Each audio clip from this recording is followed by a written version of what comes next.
Hi everyone, আমি কুহেলি। আশা করছি আপনারা সকলে খুব ভালো আছেন, সুস্থ আছেন। হ্যাঁ, আমিও খুব ভালো আছি। তবে এই গরমে একেবারেই মাছ মাংস খেতে ইচ্ছে করছে না, আর আপনাদের সাথেও সেই রকম কোনো ভিডিও শেয়ার করতে ইচ্ছে করলো না। তো একেবারেই ভিন্ন স্বাদের একটা রেসিপি শেয়ার করতে চলে এসেছি। ভালোই লাগবে আশা করি আপনাদের। তো দেখতে থাকুন কি রেসিপি আজকে কুহেলির হেসেলে হচ্ছে। হ্যাঁ, ঠিকই ধরেছেন, আজকের রেসিপি এঁচোড়ের শাহী কোপ্তা কারি। তার জন্য একটা প্রেসার কুকারে আমি এঁচোড় আর দুটো মিডিয়াম সাইজের আলু একটু হলুদ আর জল দিয়ে 3টে সিটি দিয়ে নিলাম। এঁচোড় এবং আলু দুটোই খুব ভালোভাবে সিদ্ধ হয়ে গেছে। এবারে একটা গামলায় আমি এই এঁচোড়গুলোকে জল ঝরিয়ে নিচ্ছি। এইবার এই জল ঝরানো এঁচোড়গুলোকে খুব ভালো করে মেখে নেব একটা স্ম্যাশারের সাহায্যে। এবারে ওই যে আলু সিদ্ধ করে রেখেছিলাম সেইটাও দিয়ে দিলাম, সেটাকেও এর সাথে খুব ভালোভাবে মেখে নেব। সিদ্ধ করা আলু দিলে বাইন্ডিংটা খুব ভালো হয়। তো দেখুন খুব ভালোভাবে আমি ম্যাশ করে নিয়েছি। এবারে কোপ্তার জন্য মশলাগুলো ব্যবহার করব, সেই মশলাগুলো দিয়ে দিচ্ছি। দিয়ে দিলাম পরিমাণ মতো হলুদ, লবণ, কাশ্মীরি লঙ্কার গুঁড়ো, সামান্য একটু চিনি আর কুচি করে রাখা কাঁচা লঙ্কা। আপনারা আপনাদের ঝালের পরিমাণ মতো এখানে কাঁচা লঙ্কা ব্যবহার করতে পারেন।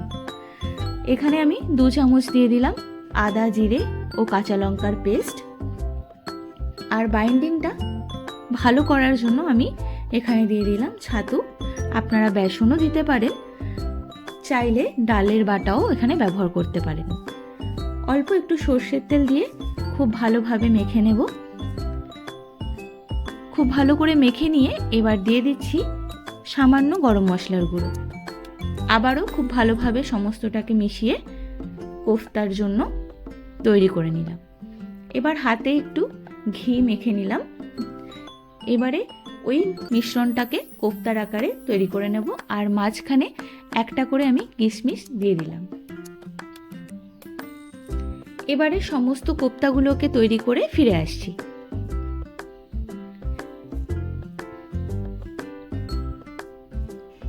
দেখুন কোপ্তাগুলো কিন্তু আমার রেডি হয়ে গেছে।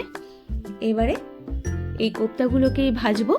তো তার জন্য প্রথমে গ্যাসের ফ্লেম অন করে একটা কড়াই গরম করে নিলাম, আর বেশ খানিকটা সাদা তেল আমি কড়াইতে দিয়ে দিচ্ছি। একটু ডুবো তেলে কোপ্তাগুলোকে ভাজতে হবে। খেয়াল রাখবেন গ্যাসের ফ্লেম কিন্তু হাই করা যাবে না, তাহলে খুব তাড়াতাড়ি ওপরের পাটটা ভাজা হয়ে যাবে কিন্তু ভেতরটা কাঁচা থেকে যাবে।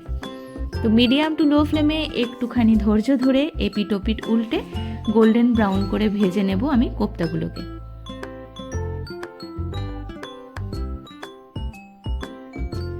কোফতা ভেজে আমি তুলে রাখছি।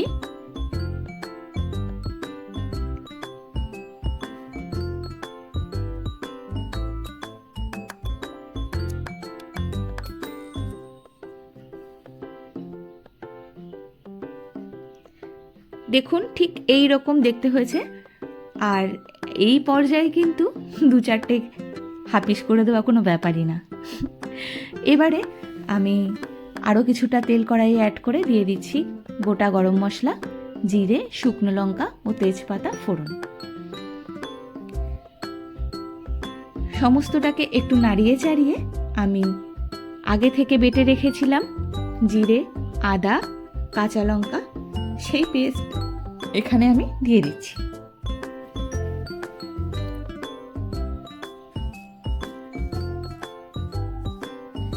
এবার খুব ভালোভাবে মশলাটাকে একটু কষিয়ে নেব কাঁচা গন্ধ চলে যাওয়া পর্যন্ত।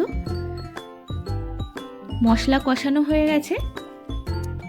এইবারে দিয়ে দেব হলুদ গুঁড়ো। রঙের জন্য পরিমাণ মতো হলুদ আমি এখন দিয়ে দিলাম। সমস্তটাকে মিশিয়ে নিয়ে একটা মিডিয়াম সাইজের টমেটো পিউরি আমি এখানে দিয়ে দিচ্ছি। খুব ভালোভাবে নাড়িয়ে চাড়িয়ে কষিয়ে নেব। এবার রঙের জন্য 1 চামচ আমি কাশ্মীরি লঙ্কার গুঁড়ো দিয়ে দিলাম। ভালোভাবে মিশিয়ে নিলাম। এবার ওই যে মশলা দিয়েছিলাম জিরে আদা বাটা, সেই মশলার ধোয়া বাটি জল আমি এখানে দিয়ে দিলাম। এখন আমি বেশ কয়েকটা কিশমিশ দিয়ে দিচ্ছি। এবার দিয়ে দিচ্ছি স্বাদের জন্য পরিমাণ মতো লবণ। খুব ভালোভাবে মশলাটা কষিয়ে নিয়ে এবার কাজু, চারমগজ, পোস্ত বেটে রেখেছিলাম, সেই বাটা মশলাটা আমি ঢেলে দিলাম। এখানে আমি কাজু, চারমগজ, পোস্ত সমস্তটাই 25 গ্রাম করে ব্যবহার করেছি আমার কোফতার পরিমাণ অনুযায়ী। খুব ভালোভাবে মিশিয়ে নেব। আর একটা জিনিস বলতে ভুলে গেছি, আমি এখানে কাজু, বাদাম, পোস্ত, চারমগজটা দুধ দিয়ে পেস্ট করেছিলাম, আপনারাও সেটাই করবেন। এইবারে পুরো রান্নাটাই কিন্তু দুধ দিয়ে হবে। এখানে আমি 500 গ্রাম মতো দুধ ব্যবহার করছি ঝোলের জন্য, যেহেতু গ্রেভিটা একটু গামাখা হবে, তো খুব বেশি ঝোল থাকবে না। দেখুন সমস্তটা খুব ভালোভাবে ফুটে উঠেছে। এই পর্যায়ে আমি দিয়ে দিচ্ছি সামান্য ঘি আর কুচি করে রাখা ধনেপাতা। এবার সামান্য গরম মশলার গুঁড়ো ছড়িয়ে ভালোভাবে একটু ঝোলটা ফুটিয়ে নিয়ে কোফতাগুলোকে দিয়ে দেব। কোফতা দেওয়ার পরে কিন্তু খুব বেশিক্ষণ আমি আর গ্যাসের ফ্লেম অন রাখবো না, তো একদম শেষের দিকে কোফতাটা আমি ঢেলে দেব।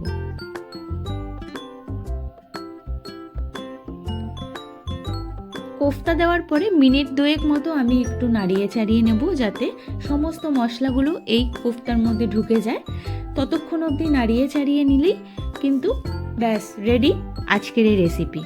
এবার উপর থেকে সামান্য রোস্টেড কাসুরি মেথি ছড়িয়ে দিলাম, আর গার্নিশিংয়ের জন্য আবারও কিছুটা ধনেপাতা কুচি উপর থেকে ছড়িয়ে দিলেই রেডি আজকের এই রেসিপি শাহী কোফতা কারি। আপনাদের এই রেসিপিটি কেমন লাগলো অবশ্যই আমাকে কমেন্ট করে জানাবেন। ভালো লাগলে লাইক, শেয়ার অ্যান্ড সাবস্ক্রাইব করে পাশে থাকবেন। ভালো থাকবেন, সুস্থ থাকবেন।